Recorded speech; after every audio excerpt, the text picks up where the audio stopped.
युद्ध का आज 10वां दिन है अमेरिका, इजरायल और ईरान के बीच। और इस युद्ध के जितने गंभीर खतरे हो सकते हैं उन खतरों की जद में खड़ा हुआ दिखाई दे रहा है भारत भी। दुनिया भर के सवाल हैं जो हमारे सामने मुंह बाए खड़े हैं और जिन सवालों का जवाब इस देश की 140 करोड़ जनता को जानने का हक है। भाई, हमारे लोग फंसे हुए हैं, ईरान में फंसे हुए 10,000, इजराइल में फंसे हुए 20,000 और जो खाड़ी देश सबसे ज्यादा प्रभावित इस वक्त दिखाई दे रहे हैं वहां 90 लाख से ज्यादा भारत के लोग फंसे हुए हैं, यानी तकरीबन 1 करोड़ लोग जो पैसा भेजते हैं वहां से।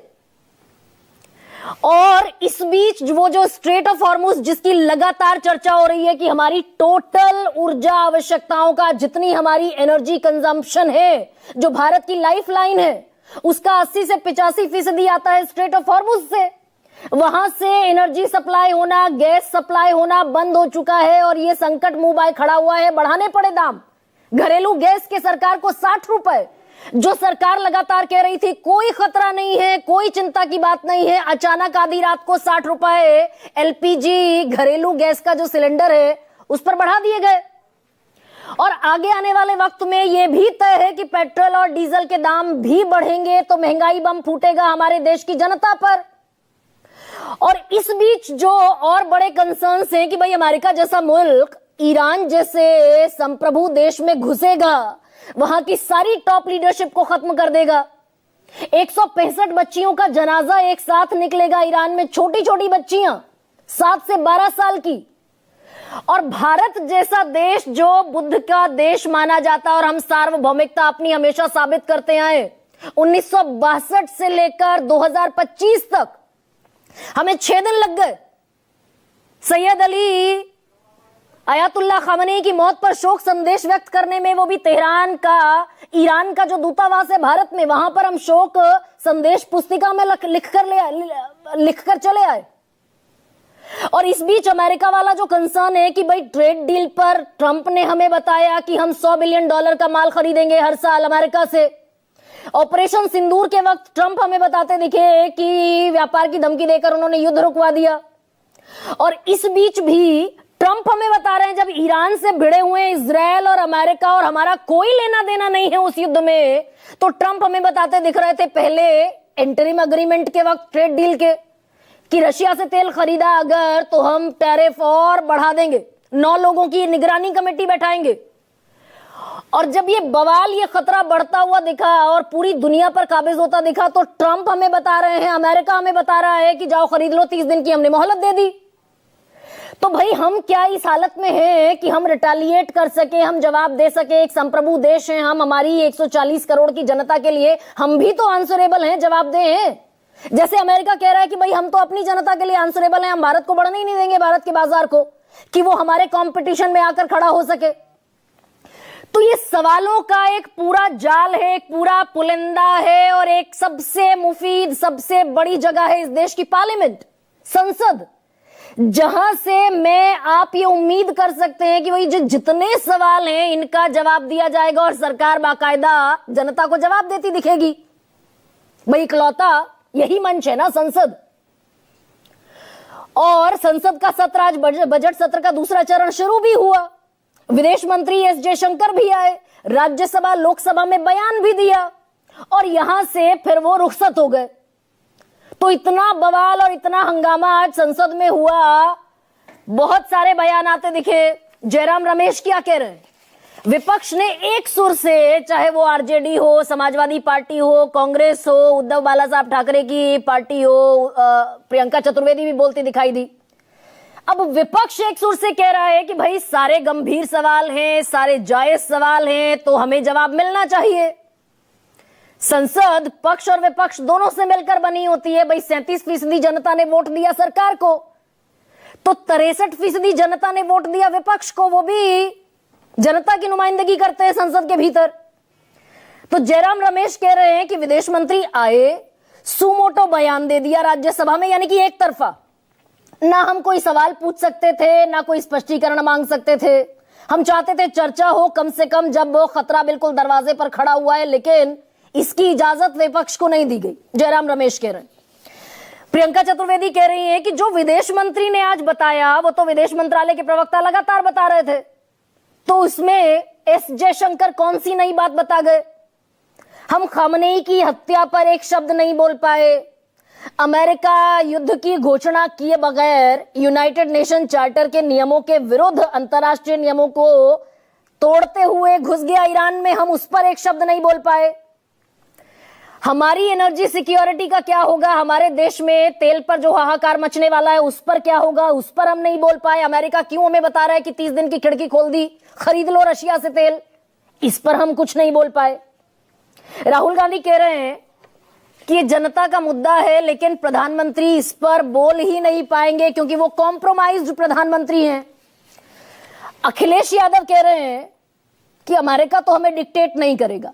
विपक्ष चर्चा चाहता है, सरकार को चर्चा करानी चाहिए, बताएं अपनी विदेश नीति स्पष्ट करें कि हम कैसे अचानक ईरान को छोड़कर इजरायल और अमेरिका के साथ जाकर रातों रात खड़े हो गए, अखिलेश यादव पूछ रहे हैं। मनोज झा आरजेडी के सांसद हैं, वो ये कह रहे हैं कि भाई हमेशा जब इस तरह की सिचुएशन हो, क्रिटिकल सिचुएशन हो, तो मंत्री, जिम्मेदार मंत्री जो है वो बयान देते हैं संसद में और विपक्ष को मौका मिलता है कि अपना सवाल जो भी है वो संबंधित मंत्री से पूछ पाए। लेकिन यहां लगातार उल्टी गंगा बहाई जा रही है। ट्रेड डील पर पीयूष गोयल आते हैं, बोलकर चले जाते हैं, राज्यसभा में बोलते हैं, लोकसभा में बोलते हैं, विपक्ष को सवाल पूछने की इजाजत नहीं मिलती। सुनिए विपक्ष आज क्या क्या कहता हुआ दिखाई दिया। पैराडाइम शिफ्ट करने की लड़ाई चल रही है, उससे हमारी इकोनॉमी को जबरदस्त नुकसान होने वाला है। स्टॉक मार्केट का आपने देख लिया, यूएस डील साइन कर दी है मोदी जी ने, तो बहुत जबरदस्त चोट लगने वाली है देश को। तो उस पर डिस्कशन करने से क्या प्रॉब्लम है? और हमारे देश को कोई डिक्टेट कर रहा है कि आपको तेल कितने दिन खरीदना है, कितना ले पाएंगे आप, तो ये कहीं ना कहीं बहस होनी चाहिए, क्योंकि वो परिस्थितियां दूसरी थीं, आज परिस्थितियां दूसरी हैं। इसलिए विदेश नीति पर और जिस तरीके से विदेश नीति नीलाम की है सरकार ने, उस पर चर्चा होनी चाहिए। आज अगर पार्लियामेंट में आप आते हैं और स्टेटमेंट देते हैं तो विपक्ष के भी सवाल जो उनके मन में है उसका जवाब आप देते हैं। एक तरफा बयान दे देना और कहना हमारा काम हो गया, ये दिखाता है कि आपकी पूरी फॉरेन पॉलिसी ही खोखली है। केवल इसलिए चर्चा नहीं करना चाहते पार्लियामेंट में कि उनको पता है कि उनकी पूरी धुलाई हो जानी है, क्योंकि लीडर ऑफ प्रोपगंडा का जितना प्रोपगंडा है वो सब जो है बाहर आ जाना है। तुम्हें जवाब नहीं चाहिए, केवल हंगामा चाहिए। और ये अबोध बालक जब से नेतृत्व संभाले सदन को ग्रैब करने का क्रम। आज बहुत ही दुर्भाग्यपूर्ण है कि कांग्रेस डिबेट से भाग रही है। जब से Rahul Gandhi leader of opposition बने हैं, उनके मन में शायद संसद चलाने की इच्छा ही नहीं है।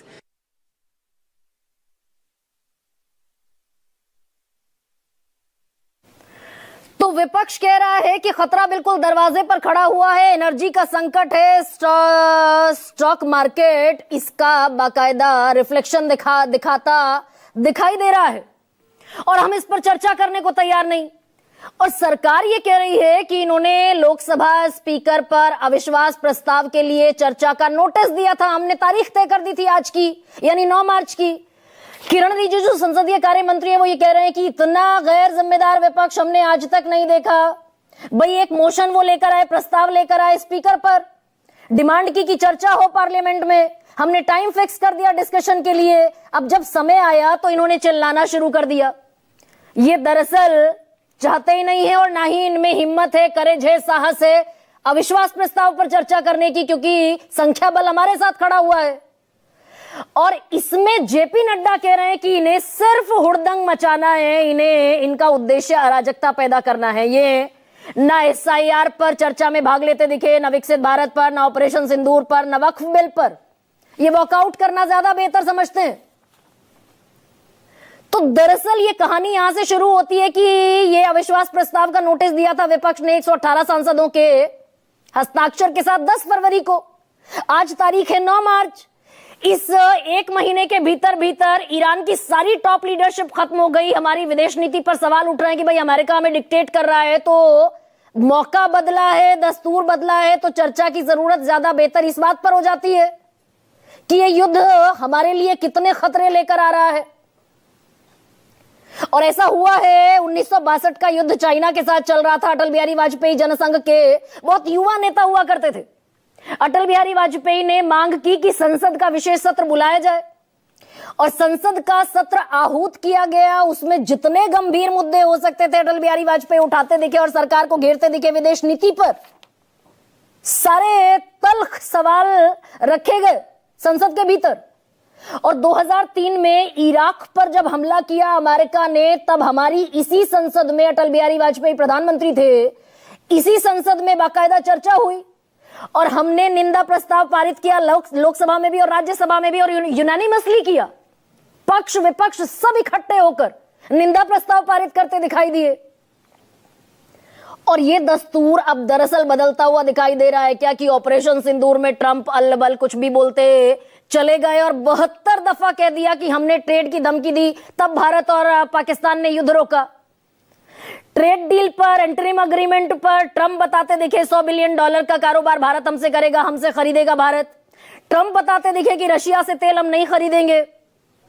और एक नहीं बल्कि हजारों सवालों की फेहरिस्त है जिसमें हमारे जो इस तरह के मामला थे इंटरनेशनल, उसमें मुद्दत हो गई, इस देश की संसद में चर्चा ही नहीं हुई।